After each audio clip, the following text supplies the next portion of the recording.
నమస్తే. ఉపాధ్యాయ అర్హత పరీక్ష శిక్షణార్థులను ఉద్దేశించి చైల్డ్ డెవలప్మెంట్ అండ్ పెడగాగి విభాగంలో మనం అభ్యసనం అన్న పాఠ్యాంశంలో ఉన్న విషయాలను తెలుసుకునే ప్రయత్నం చేస్తూ ఉన్నాం. ఈ సెషన్లో మనం అభ్యసనాన్ని నిర్ణయించేటువంటి కారకాలు, అలాగే అభ్యసన సిద్ధాంతాలకు సంబంధించిన విషయాలను మరింత లోతుగా పరీక్ష దృష్ట్యా అర్థం చేసుకుందాం. మిత్రులారా, మన ఉపాధ్యాయ అర్హత పరీక్షలో చైల్డ్ డెవలప్మెంట్ అండ్ పెడగాగి విభాగంలో అభ్యసనం అన్న పాఠం నుంచి చాలా వరకు ప్రశ్నలు అనుప్రయుక్తం రూపంలో, అంటే అప్లికేషన్ టైప్లో వస్తూ ఉంటాయి. అంచేత కాన్సెప్ట్ని స్పష్టంగా అర్థం చేసుకుని దాని యొక్క అన్వయ రూపాలను తెలుసుకోవడం ద్వారా మనం సమాధానాన్ని సులభంగా రాయగలుగుతాం. అభ్యసనం అంటే ప్రధానంగా మనకు 4 ప్రధాన అంశాల్లో కనిపిస్తూ ఉంటుంది. అది ఒకటి అనుభవం ఉండాలి, దానికి ఆచరణ తోడవ్వాలి, అంటే శిక్షణ లాంటిది ఉండాలనుకున్నాం. అలాగే దాని ద్వారా ప్రవర్తనలో ఒక మార్పు రావాలి, ఈ మార్పు శాశ్వతమైనదిగా ఉండాలి అని అభ్యసన నిర్వచనాన్ని మనం పరిశీలించాం.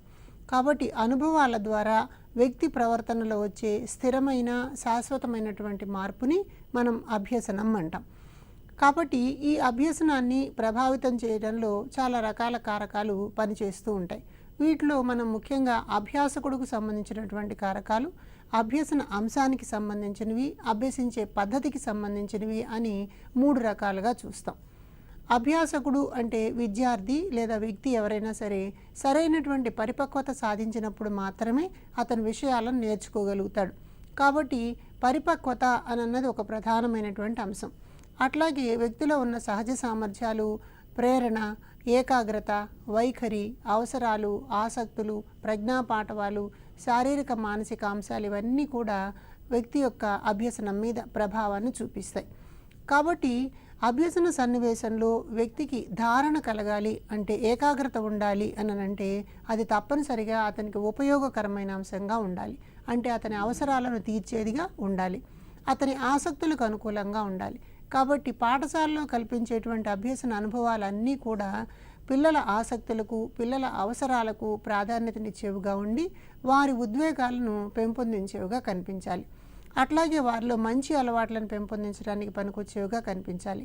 అలాగే శారీరక మానసిక వికాసాన్ని పెంపొందించడానికి తోడ్పడే కృత్యాలను మనం పాఠశాలలో ఏర్పాటు చేసినప్పుడు అభ్యాసకుడు విషయాలని క్షుణ్ణంగా నేర్చుకుంటాడు. అలాగే ప్రజ్ఞాపాఠవాలకు సంబంధించినవి కొంతమంది పిల్లలు నెమ్మదిగా నేర్చుకుంటారు, కొంతమంది వేగంగా నేర్చుకుంటారు. కాబట్టి వారి వారి అభ్యసన వేగాలకు అనుకూలంగా తరగతి గదిలో అభ్యసన అనుభవాలు ఉండాలి అని మనకిక్కడ అర్థమవుతుంది. అదేవిధంగా ఆరోగ్యం, శారీరక మానసిక ఆరోగ్యాలు అన్నవి ముఖ్యమైన అంశాలు. సరైనటువంటి ఆరోగ్యం ఉండాలంటే సరైన పోషకాహారం అవసరం. ఇందుకోసం భారత ప్రభుత్వం పాఠశాల విద్యార్థులందరికీ కూడా మధ్యాహ్న భోజన పథకం ద్వారా పౌష్టికాహారాన్ని అందించి శారీరక ఆరోగ్యాన్ని పెంపొందించుకోవడానికి అవకాశం కల్పిస్తున్నారు. అయితే పరీక్షలో ఇక్కడ మనకి ప్రశ్నలు ఏ రూపంలో వస్తాయంటే, బాలలలో మానసిక వికాసాన్ని కలిగించడానికి తోడ్పడే పాఠశాల కృత్యము అని అడుగుతారు. బాలల్లో మానసిక వికాసం అన్నది ఆటల ద్వారా, క్రీడల ద్వారా, వ్యాయామం ద్వారా, ధ్యానం ద్వారా ఏర్పడుతుంది. కాబట్టి వ్యాయామము, ధ్యానము, క్రీడలు అన్నటువంటివి పిల్లల్లో మానసిక ఆరోగ్యాన్ని పెంపొందించడానికి పనికొచ్చేటువంటి అంశాలు. అలాగే అభ్యసనంలో లింగ భేదాలు అన్నటువంటి అంశం కూడా ఉంటుంది. అంటే కొంతమందికి బాలికలకు కొన్ని ప్రత్యేక అంశాల పట్ల అభిరుచులు ఉండడం, బాలురకు కొన్ని ప్రత్యేక అంశాల పట్ల అభిరుచులు ఉండడం అన్నది కనిపిస్తుంది. కొన్ని పనులను ఎవరైనా చేయగలిగినటువంటి సమర్థత ఉంటుంది. ఒకవేళ సాధారణంగా సమాజంలో అనుకుంటున్నట్లు బైక్ నడపడం అన్నది బాలురు చేసే పని అని అనుకుంటే, ఏ బాలికలైనా దాన్ని చేయడానికి ముందుకు వచ్చినప్పుడు వాళ్ళని ప్రోత్సహించాల్సి వస్తుంది.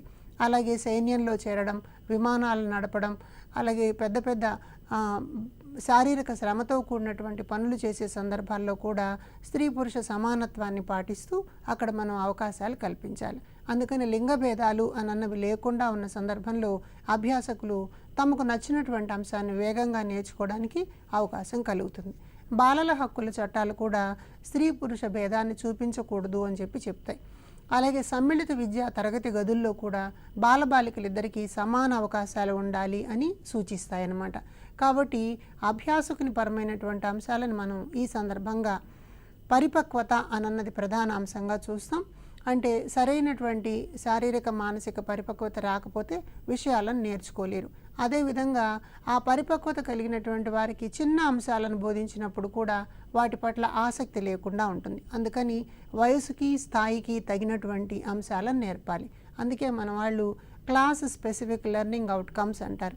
ఆ తరగతి ఆ వయసుకి తగినటువంటి అభ్యసన ఫలితాలను నిర్ధారించి వాటి ద్వారా బోధన చేయాలి. కాబట్టి అలాగే అభ్యసన అంశాన్ని నిర్ణయించేటువంటి కారకాలు. అభ్యసన అంశము అంటే మనం నేర్పేటువంటి విషయం. కాబట్టి పాఠ్య విషయం యొక్క క్లిష్టత, సరళత అన్నది ప్రధాన అంశంగా కనిపిస్తుంది. పాఠ్యాంశం యొక్క నిడివి, పాఠంలో ఉపయోగించినటువంటి భాష, చిత్రాలు, అలాగే దానిలో ఉన్నటువంటి విషయము ఇవన్నీ కూడా వయసుకు తగినవిగా ఉన్నప్పుడు మాత్రమే పిల్లలు దాన్ని అర్థం చేసుకోగలుగుతారు.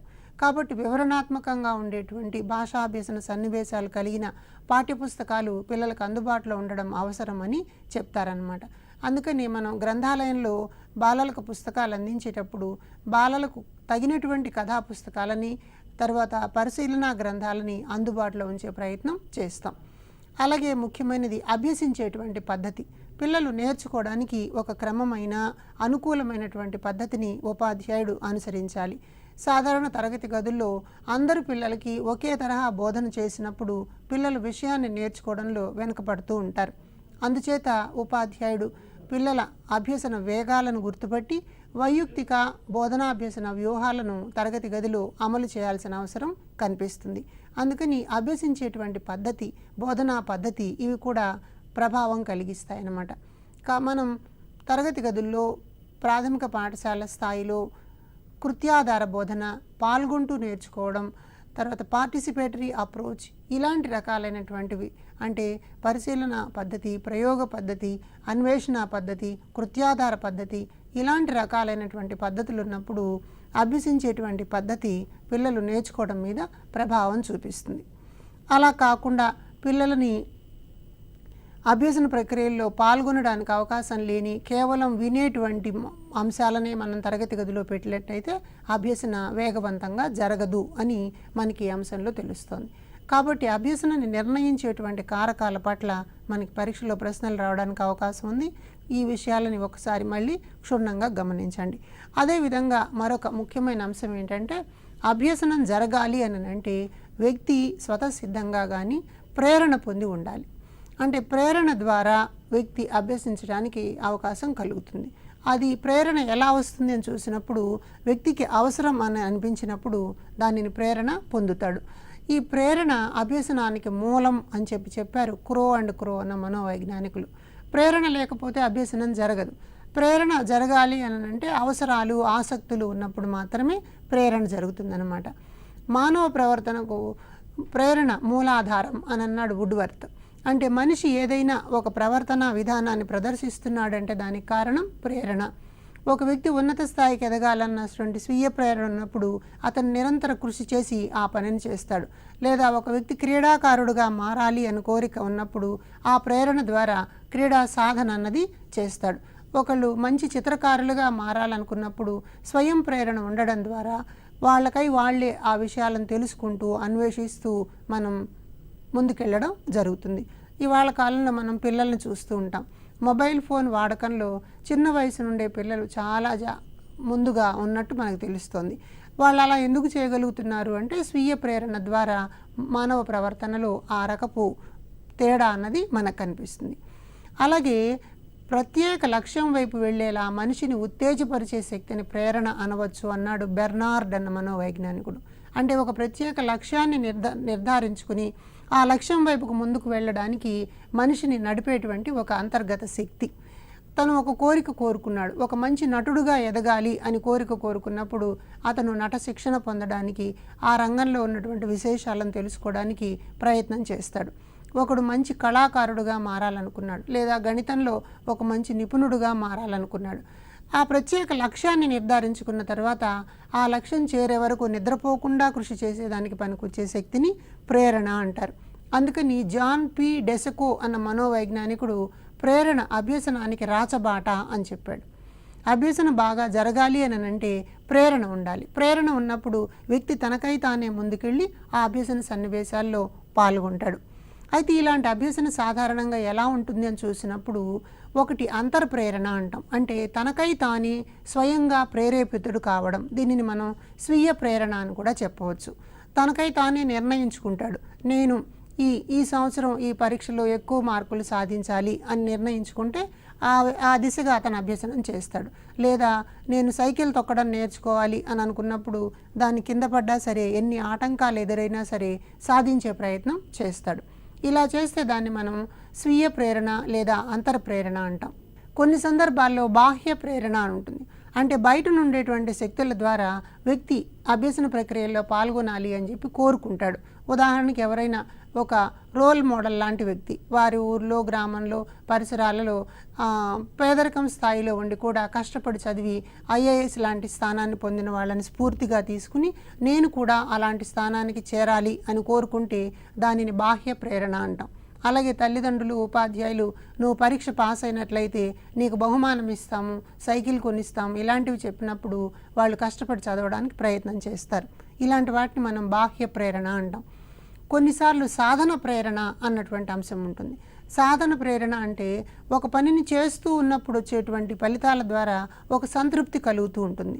ఆ సాధన ఏం చేస్తుందంటే మరొక పనిని చేయడానికి, మరికొంత వేగంగా ఆ విషయాన్ని నేర్చుకోవడానికి వ్యక్తిని ప్రోత్సహించేలాగా చేస్తుంది. ఇలాంటి వాటిని మనం సాధన ప్రేరణ అంటాం.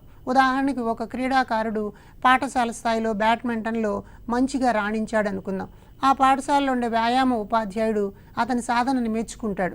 తద్వారా జిల్లా స్థాయిలో జరిగేటువంటి పోటీలకి సిద్ధం చేస్తాడు. దానికి బాగా సాధన పొందడం వల్ల జిల్లా స్థాయిలో కూడా గెలుపొందుతాడు.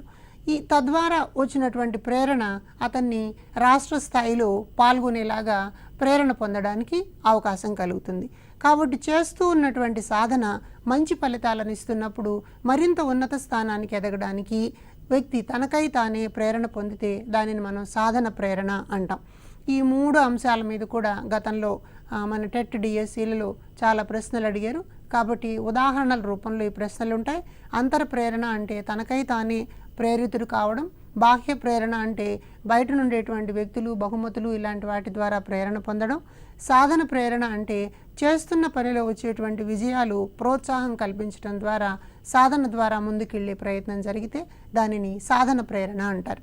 కాబట్టి ప్రేరణ అన్నది అభ్యసనానికి పనికొచ్చేటువంటి ఒక ముఖ్యమైన విషయం. కాబట్టి ఉపాధ్యాయుడు పాఠశాలలో పిల్లలు అభ్యసన ప్రక్రియల్లో పాల్గొనేలాగా ప్రేరణ పొందించడానికి ప్రయత్నం చేస్తారు. గతంలో అడిగిన ఒక ప్రశ్న, ఉపాధ్యాయుడు తరగతి గది ప్రారంభ కృత్యంగా పిల్లలతో చప్పట్లు కొట్టించాడు, ఇది ఎందుకు పనికొస్తుంది? ఇది కూడా ఒక ప్రేరణాత్మక సన్నివేశం. ఒక అభినయ గేయాన్ని పాడించడం, ఒక కథ చెప్పడం ఇలాంటివన్నీ కూడా ప్రేరణపరమైనటువంటి అంశాలన్నమాట. కాబట్టి ఈ రకంగా మనకి అభ్యసన అని అన్నటువంటి అంశాన్ని కొన్ని కారకాల ద్వారా ప్రభావితం అవుతూ ఉంటుంది. అలాగే వ్యక్తిగత, బహిర్గత అంశాల ద్వారా కూడా ప్రభావితం అవుతుంది. వీటన్నిటిని దృష్టిలో ఉంచుకుని చాలామంది మనోవైజ్ఞానికులు అభ్యసనం అన్న భావం మీద విస్తృతమైన పరిశోధనలు చేసి కొన్ని సిద్ధాంతాలను ప్రతిపాదించారు. అభ్యసన సిద్ధాంతాల గురించి ఇప్పుడు తెలుసుకుందాం. అభ్యసన అని అనగానే మనకి ముందుగా సిద్ధాంతాలను అర్థం చేసుకునేటప్పుడు ప్రేరణ అన్న భావం గురించి మనం ఎలా తెలుసుకున్నామో ప్రేరణకు కారణమైనటువంటి భావం గురించి కూడా సిద్ధాంతాలు అర్థం చేసుకోవడానికి మనకు అవసరమవుతుంది. ఆ కారణాన్ని మనం అవసరాలు అంటాం. అంటే ఒక వ్యక్తిలో ఒక ప్రేరణ కలగాలి అంటే ఆ ప్రేరణకు కారణం అవసరాలు.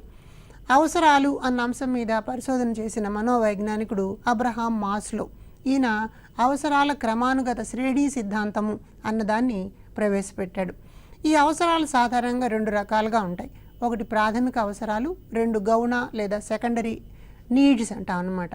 ప్రాథమిక అవసరాలంటే ఏవి లేకపోతే మనిషి జీవించటానికి సాధ్యం కాదో వాటిని మనం ప్రాథమిక అవసరాలు అంటాం. అంటే ఉదాహరణకి గాలి, నీరు, ఆహారం, నిద్ర ఇలాంటివి లేకపోతే మనం జీవించలేం. కాబట్టి వీటిని మనం ప్రాథమిక అవసరాలు అంటాం. అలాగే గౌణ అవసరాలు. గౌణ అవసరాల్లో మనకి ముఖ్యంగా గుర్తింపు, గౌరవం, ప్రేమ, భద్రత ఇలాంటివి ఉంటాయన్నమాట. వ్యక్తి గుర్తింపు కోసం చాలా ప్రయత్నం చేస్తాడు. అంటే తరగతి గదిలో తోటి వారందరూ నన్ను మెచ్చుకోవాలి అంటే నేను ఈ ఆట బాగా ఆడాలి, ఈ లెక్క బాగా చేయాలి, ఈసారి పరీక్షలో మంచి మార్కులు పొందాలి అని చెప్పి గుర్తింపు, గౌరవం అనేటువంటి అవసరం కోసం తనకై తానే సంసిద్ధపడి ప్రేరితుడవుతూ ఉంటాడు.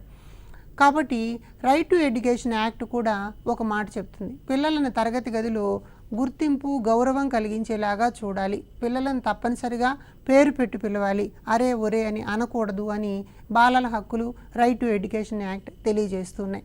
అదేవిధంగా పాఠశాల ఉపాధ్యాయులు పిల్లలని ప్రేమపూరిత వాతావరణంలో చూడాల్సిన అవసరం ఉంది. అలాగే పాఠశాల భద్రత అన్నది చాలా ఇంపార్టెంట్. ఈ మధ్యకాలంలో మన పాఠ్యపుస్తకాల్లో కూడా పాఠశాల భద్రత అన్నటువంటి ఒక అంశాన్ని బోధనాంశంగా ప్రవేశపెట్టారు. కాబట్టి సేఫ్టీ అండ్ సెక్యూరిటీ ఎన్వైరన్మెంట్ అంటాం.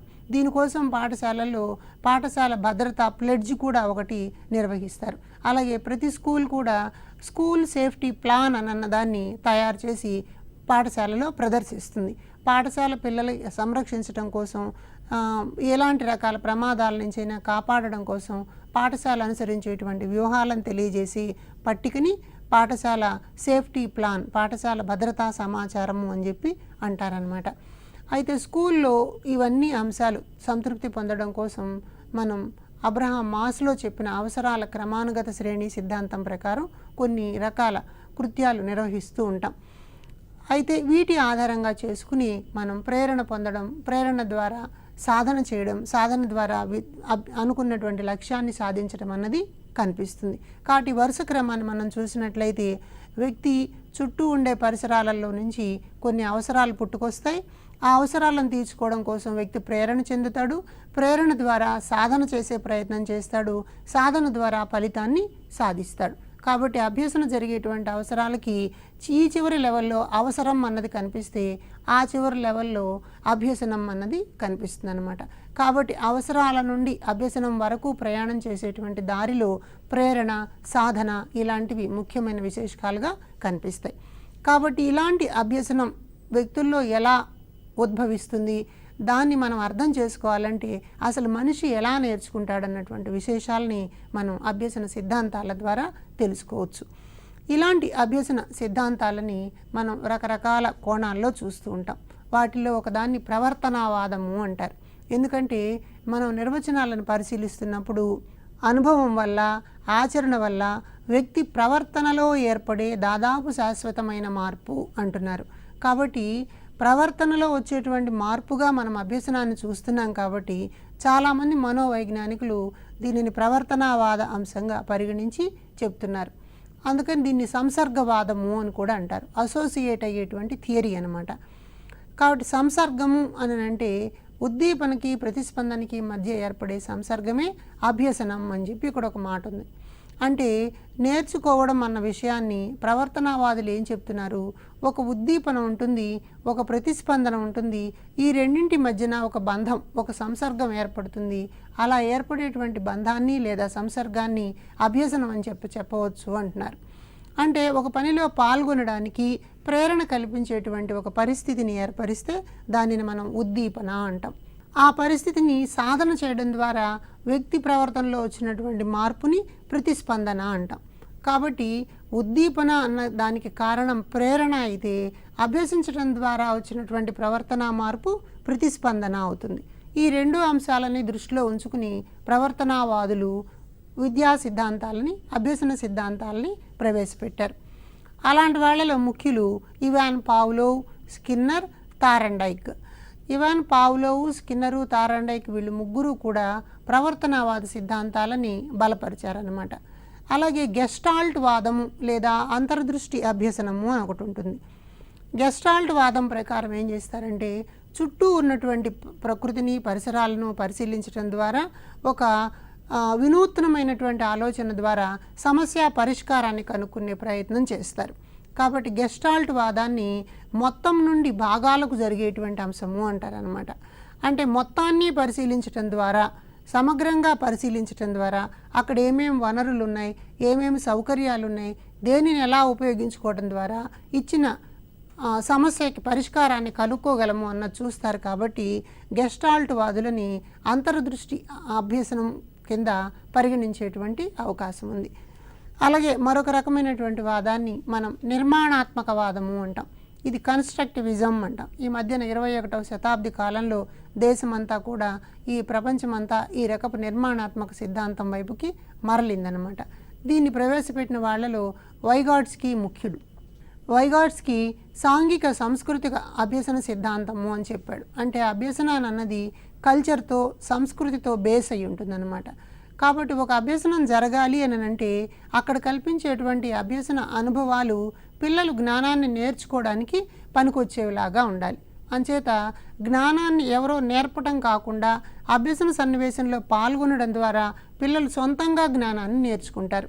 ఇలా సొంతంగా జ్ఞానాన్ని నేర్చుకుంటే దానిని మనం జ్ఞాన నిర్మాణము అంటాం, నాలెడ్జ్ కన్స్ట్రక్షన్ అంటాం. కాబట్టి ఉపాధ్యాయుడు తరగతి గదిలో కేవలం సమాచారాన్ని అందించడం కాకుండా అభ్యసన సన్నివేశాన్ని కల్పించి సన్నివేశంలో పిల్లలు భాగస్వాములు అయ్యేలాగా చూసి సొంతంగా నేర్చుకోవడానికి ప్రయత్నం చేస్తాడు. ఇలాంటి నిర్మాణాత్మక సిద్ధాంతంలో ఉపాధ్యాయుడిని ఫెసిలిటేటర్, అక్కడ సౌకర్యకర్త అని చెప్పి పిలుస్తారనమాట. అలాగే ఈ విషయాన్ని తెలియజేసిన వాళ్ళలో వైగాట్స్కీ లాగా బ్రూనర్ కూడా ఉన్నాడు. బ్రూనరు ఆవిష్కరణ అభ్యసన సిద్ధాంతము అని ఒక సిద్ధాంతాన్ని ప్రవేశపెట్టాడు. అలాగే పియాజే ఏం చెప్తాడంటే సంజ్ఞానాత్మక అభ్యసన సిద్ధాంతము అంటాడు. అంటే సంజ్ఞానాత్మకత అంటే ఏమిటి? సంజ్ఞానము అంటే సమాచారాన్ని తెలుసుకునేటువంటి ప్రయత్నం చేయడం. ఈ తెలుసుకున్న సమాచారాన్ని అనుభవాల ద్వారా తెలుసుకుంటే దానిని సంజ్ఞానాత్మకత అంటాం అన్నమాట. ఇలాంటి సిద్ధాంతాలను మనం నిర్మాణాత్మక సిద్ధాంతాలు అంటాం. అయితే మరికొన్ని రకాల సిద్ధాంతాలు ఉన్నాయి. వాటిని పరిశీలనాత్మక సిద్ధాంతాలు అంటారు. అంటే అబ్జర్వేషన్ మెథడ్స్. ఎలా పరిశీలించాలి? ఇతరుల ప్రవర్తనను పరిశీలించడం లేదా అనుకరించడం. ఒక్కొక్క సందర్భంలో అనుసరించడం కూడా ఉంటుందన్నమాట. ఇన్ప్రింటింగ్ అంటాం మనం. అంటే ఇతరుల ప్రవర్తనని అనుకరించడం ద్వారా అనుసరించడం ద్వారా అభ్యసన నేర్చుకోవడం అన్న జరుగుతుంది. ఈ రకపు పరిశీలన పద్ధతిలో ఆ వ్యక్తికి ఇతరుల యొక్క జీవితం మొత్తాన్ని దృశ్య రూపంలో లేదా మరొక రూపంలోనో చూపించి దానిని అనుకరించమని అంటారు. అనుకరించడం ద్వారా ఆ వ్యక్తి యొక్క ప్రవర్తన విధానాలన్నీ కూడా తను పొందడానికి అవకాశం ఉంటుంది. అలాగే ఇతరుల ప్రవర్తనలో ఉండేటువంటి మంచి అంశాలు ఏమున్నాయో తెలియజేసి ఆ మంచి అంశాలను అనుసరించడానికి ప్రయత్నం చేస్తే దానిని మనం పరిశీలనాత్మక అభ్యసనము అంటాం. ఇలాంటి వాటిలో సంజ్ఞానాత్మక అభ్యసనం కూడా ఒక ముఖ్యమైన విషయంగా చూడవచ్చు. కాబట్టి అభ్యసన సిద్ధాంతాల్లో మరొక ముఖ్యమైన అంశాన్ని నిబంధన సిద్ధాంతాలు అంటారు. నిబంధన అని అంటే ఒక ప్రత్యేకమైనటువంటి పద్ధతిని మాత్రమే చేయాలి అని చెప్పి ఆదేశించటం. అలా ఆదేశిస్తే దాన్ని నిబంధన అంటాం. ఈ నిబంధన సిద్ధాంతంలో 3 ప్రధానమైనటువంటి పదాలు ఉంటాయి. ఒకటి ఉద్దీపన, రెండవది ప్రతిస్పందన, మూడవది అభ్యసనం. ఉద్దీపన అంటే ఒక ప్రేరణ కలిగించేటువంటి అంశము. వ్యక్తి అభ్యసన సన్నివేశాల్లో పాల్గొనడానికి ప్రేరణ కలిగిస్తే దానిని ఉద్దీపన అంటాం. ప్రతిస్పందన అంటే అభ్యసనం పూర్తి కావడం అయిన తర్వాత ఆ వ్యక్తిలో వచ్చినటువంటి ఒక మార్పు, ఆ మార్పుని మనం ప్రతిస్పందన అంటాం. ఈ ప్రతిస్పందన జరగడానికి అభ్యసనం అన్నది కారణంగా కనిపిస్తుంది. ఒక్కొక్కసారి మనం ఈ అభ్యసనాన్ని ఎలా అర్థం చేసుకోవాలంటే సాధారణంగా ఉద్దీపనకు ఒక సహజమైనటువంటి ప్రతిస్పందన వస్తుంది. ఉదాహరణకు ఒక పిచ్చుకో కోడో రోజు మన ఇంటికి వస్తుంది అనుకోండి, మనం దాన్ని ఒక సౌండ్తో పిలవగానే మళ్ళీ అక్కడొచ్చి మనం వేసిన గింజలు తినడాన్ని మనం చూస్తూ ఉంటాం. లేదు, అది సహజమైనటువంటి ఉద్దీపన, సహజమైనటువంటి ప్రతిస్పందన అన్నవి కనిపిస్తూ ఉంటాయి. అయితే ఇక్కడ మనం ఏం చేస్తామంటే ఒక ఉద్దీపన ఇవ్వడం వల్ల సహజ సిద్ధం కానటువంటి ప్రతిస్పందన వచ్చేలాగా చేస్తే దానిని మనం నిబంధన అంటాం. అంటే సహజ సిద్ధం కాని ప్రతిస్పందన అంటే మన అవసరాల మేరకు దానిలో ప్రతిస్పందన వచ్చేలాగా చేస్తే దాన్ని మనం నిబంధన అని చెప్పి చెప్తాం అన్నమాట. ఈ నిబంధనను శాస్త్రీయ నిబంధన, సాంప్రదాయక నిబంధన అని కూడా అంటారు. లేకపోతే ఎస్ టైప్ సిద్ధాంతం అని కూడా అంటారు. ఈ ఎస్ టైప్ సిద్ధాంతం, శాస్త్రీయ నిబంధన, సాంప్రదాయ నిబంధన అని అంటే ఏంటంటే ఇక్కడ స్టిమ్యులస్కి ప్రాధాన్యత ఉంటుంది. అంటే ఉద్దీపనకు ప్రాధాన్యత ఉంటుందన్నమాట. ఉద్దీపన ఉంటేనే ప్రతిస్పందన వచ్చేలాగా ఇది కనిపిస్తుంది. ఈ సిద్ధాంతాన్ని ప్రవేశపెట్టిన వాడు ఇవాన్ పావ్లోవ్. అలాగే మరొక రకమైనటువంటి అంశాన్ని మనం కార్యసాధక నిబంధన అంటాం. అంటే ఒక పని చేయడం ద్వారా, కార్యక్రమంలో పాల్గొనడం ద్వారా ఈ నిబంధన అన్నది ఏర్పడుతుంది. దీన్ని మన వాళ్ళు వస్తు రూపాలతో చూస్తారు కాబట్టి పరికరాత్మక నిబంధన అని కూడా పిలుస్తారు. అలాగే పునర్బలన నిబంధన లేకపోతే ఆర్ టైప్ నిబంధన అని కూడా అంటారు. కాబట్టి శాస్త్రీయ నిబంధనకి, కార్యసాధక నిబంధనకి ఇక్కడ మనం తేడాలను చూడొచ్చు. అదేమో శాస్త్రీయ నిబంధన సంప్రదాయ పద్ధతిలో నడుస్తుంటుంది, ఇదేమో పరికరాలతోనూ వస్తువులతోనూ కూడినదిగా కనిపిస్తుంది అనమాట. అక్కడ శాస్త్రీయ నిబంధన ఇవాన్ పావ్లోవ్ ఉన్నటువంటి ఆయన చెప్తే ఇది బిఎఫ్ స్కిన్నర్ చెప్పారు. దాన్ని ఎస్ టైప్ సిద్ధాంతం అంటే దీనిని ఆర్ టైప్ సిద్ధాంతం అన్నారు. ఎందుకు ఎస్ టైప్ సిద్ధాంతం అన్నారంటే శాస్త్రీయ నిబంధనలో ఉద్దీపనకి ఎక్కువ ప్రాధాన్యత ఉంటుంది. అంటే ఉద్దీపన ఉంటేనే ప్రతిస్పందన వస్తుంది కాబట్టి ఉద్దీపనకి ఎక్కువ ప్రాధాన్యత, అంచేత స్టిములస్ టైప్ సిద్ధాంతము లేదా ఎస్ టైప్ సిద్ధాంతం అంటారు. కార్యసాధక నిబంధన దగ్గరకు వచ్చేటప్పటికి ఇది పునరభ్యసనం చెందడం ఆర్ టైప్ నిబంధనగా కనిపిస్తుంది కాబట్టి ఈ నిబంధనలో కార్యసాధకం ఒక పనిని పూర్తి కావడం అన్న కోణంలోనే దీన్ని చూస్తాం. ఈ పనిని పూర్తి కావడంలో రెస్పాన్స్ అన్నది ప్రధానం అన్నమాట. అంచేత ఈ రకపు నిబంధనలు మనకి ఆర్ టైప్ సిద్ధాంతాలుగా కనిపిస్తాయి. దీన్ని ప్రవేశపెట్టినటువంటి వాడు బిఎఫ్ స్కిన్నర్, కార్యసాధక నిబంధన అన్నటువంటి అంశాన్ని. కాబట్టి ఇప్పుడు మన పరీక్ష దృష్ట్యా ఈ 4 అంశాలని చాలా స్పష్టంగా చూడాలి. మనకి అభ్యసన సిద్ధాంతాలు అని అనగానే మనకు ప్రవర్తనావాద సిద్ధాంతాలు కనిపించినాయి, సంసర్గవాద సిద్ధాంతాలు అంటాం. ఇందులో పావ్లోవ్ చెప్పినటువంటి ఉద్దీపన ప్రతిస్పందన నియమం ఉంటుంది. తద్వారా మనం గెస్టాల్ట్ సిద్ధాంతాలను కూడా తెలుసుకోవడానికి అవకాశం ఉంది. దీనిని మొత్తంగా చూసేటువంటి అంశం అంటాం. కోహ్లర్, కోఫ్కా లాంటి మనోవైజ్ఞానికులు ఈ గెస్టాల్ట్ సిద్ధాంతాన్ని తెలియజేశారు. అట్లాగే నిర్మాణాత్మక అభ్యసన సిద్ధాంతాలు వైగాట్స్కీ, బ్రూనర్, పియాజే లాంటి మనోవైజ్ఞానికులు తెలియజేశారు. పరిశీలనాత్మక సిద్ధాంతం అనుసరించటము, పరిశీలించడం అనేది ఉంటుంది కాబట్టి ఇక్కడ బండూరా ప్రవేశపెట్టినటువంటి సిద్ధాంతాన్ని చూడొచ్చు. అలాగే నిబంధన సిద్ధాంతాల్లో శాస్త్రీయ నిబంధన అన్నటువంటి దాన్ని ఇవాన్ పావ్లోవ్ ప్రవేశపెడితే కార్యసాధక నిబంధన అన్నదాన్ని బిఎఫ్ స్కిన్నర్ ప్రవేశపెట్టాడు. కాబట్టి స్కిన్నర్ చెప్పిన ఈ సిద్ధాంతం మనకి చాలా ముఖ్యమైనదిగా కనిపిస్తుంది. అయితే పావ్లోవ్ శాస్త్రీయ నిబంధనకు సంబంధించినటువంటి అంశాలను తెలుసుకోవాలి అని అంటే ఈ 3 పదాల యొక్క అర్థం మనకి చాలా స్పష్టంగా తెలిసి ఉండాలి. ఏమిటవి? ఉద్దీపన, ప్రతిస్పందన. ఉద్దీపన అని అంటే ప్రకృతి సిద్ధంగా కానివ్వండి, స్వతసిద్ధంగా కానివ్వండి కలిగించేటువంటి ప్రేరణని మనం ఉద్దీపన అని చెప్పి చెప్తాం. ఈ ఉద్దీపన వస్తు రూపంలో ఉండవచ్చు, లేకపోతే వాగ్ రూపంలో ఉండవచ్చు, సన్నివేశ రూపంలో ఉండవచ్చు. తద్వారా వ్యక్తిలో ఒక ప్రేరణ అన్నది కలుగుతుంది. అలాగే ప్రతిస్పందన, ఏదైతే ఉద్దీపన వ్యక్తికి ఇవ్వబడిందో ఆ ఉద్దీపన వల్ల కలిగేటువంటి ఒక మానసిక చర్య, ఈ మానసిక చర్యని మనం ప్రతిస్పందన అంటాం. ప్రతిస్పందించడం అన్నది ఎప్పుడు సాధ్యమవుతుంది? వచ్చినటువంటి ఉద్దీపనని అర్థం చేసుకుని దానిని మానసిక ప్రకార్యాలకు కలిపి అప్పుడు వ్యక్తి బయటకి కానీ దాన్ని తెలియజేస్తే దానిని మనం ప్రతిస్పందన అంటాం. కాబట్టి ఉద్దీపన, ప్రతిస్పందన రెండూ ఉండేటువంటి ఉమ్మడి ప్రదేశంగా, ఉమ్మడి లక్ష్యంగా మనకు అభ్యసనము అన్నది కనిపిస్తుంది. కాబట్టి అభ్యసన సిద్ధాంతాలని మనం అర్థం చేసుకునే సందర్భంలో ప్రధానంగా అభ్యసన కారకాల గురించి తెలిసి ఉండాలి, అభ్యసన అవసరాల గురించి మనకు తెలిసి ఉండాలి, ప్రేరణ అంటే ఏమిటో అన్నది తెలిసి ఉండాలి. కాబట్టి ఒక అభ్యాసకుడు సమర్థ అభ్యాసకుడుగా మారాలి అని అంటే అభ్యసనం మీద ప్రభావం చూపేటువంటి కారకాలని మనం దృష్టిలో ఉంచుకోవాలి. ఇక్కడ పరీక్షలో రాగలిగినటువంటి మరొక ప్రధానమైనటువంటి ప్రశ్న ప్రేరణ మీద ఉండేటువంటి నిర్వచనాలు. వాటిలో డెసకో ప్రేరణ గురించి కూడా చాలాసార్లు మనల్ని అడిగారు, అదొకసారి గుర్తుపెట్టుకోండి. ప్రేరణ అభ్యసనానికి రాచబాట అని చెప్పింది. అలాగే సాధించటం ద్వారా పని చేయాలన్న కోరిక ఉండడం అన్నదాన్ని సాధన ప్రేరణ అంటాం. ఒక వ్యక్తి తనకై తానే ఒక లక్ష్యాన్ని చేరాలని నిర్ణయించుకుంటే దాన్ని అంతర్గత ప్రేరణ అంటాం. అలా కాకుండా బహుమతుల ద్వారా, పొగడ్తల ద్వారా కలిగేటువంటి ప్రేరణ బాహ్య ప్రేరణ అవుతుంది. ఈ ప్రేరణ వ్యక్తుల అవసరాలకు కారణం అనుకుందాం. అవసరాల గురించి చెప్పినవాడు మాస్లో కొన్ని ప్రాథమిక అవసరాలు ఉంటాయి. దీని మీద కూడా గతంలో ప్రశ్న అడిగారు. గాలి, నీరు ఇలాంటివి ప్రాథమిక అవసరాలు. ఇవి ఎందుకు ఈ అవసరాలకి, ప్రేరణకి, అభ్యాసానికి సంబంధం ఉంది అంటే వ్యక్తి యొక్క అవసరాల ఆధారంగానే ప్రేరణ కలుగుతుంది. ప్రేరణ కలిగినప్పుడు దాన్ని పూర్తి చేసుకోవడానికి సాధన చేయాల్సి వస్తుంది.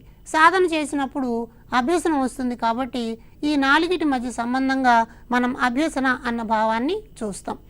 కాబట్టి ఈ అభ్యసనను అర్థం చేసుకునే సందర్భంలో ప్రవర్తనావాద సిద్ధాంతాలు ఏం చెప్తున్నాయి? ఉద్దీపనకి, ప్రతిస్పందనకి మధ్యన ఒక బాండ్ ఏర్పరిస్తే దాన్ని అభ్యసనము అనాలన్నారు. కాబట్టి పావ్లోవ్, స్కిన్నర్ ఇలాంటి వాళ్ళు ప్రవర్తనవాద సిద్ధాంతులుగా కనిపిస్తే, గెస్టాల్ట్ వాదుల్లో కోహ్లర్, కోఫ్కా ముఖ్యమైనటువంటి వాళ్ళు. నిర్మాణాత్మక అభ్యసన సిద్ధాంతాల్లో వైగాట్స్కీ, బ్రూనర్, పియాజే ముఖ్యమైన వాళ్ళుగా కనిపిస్తారు.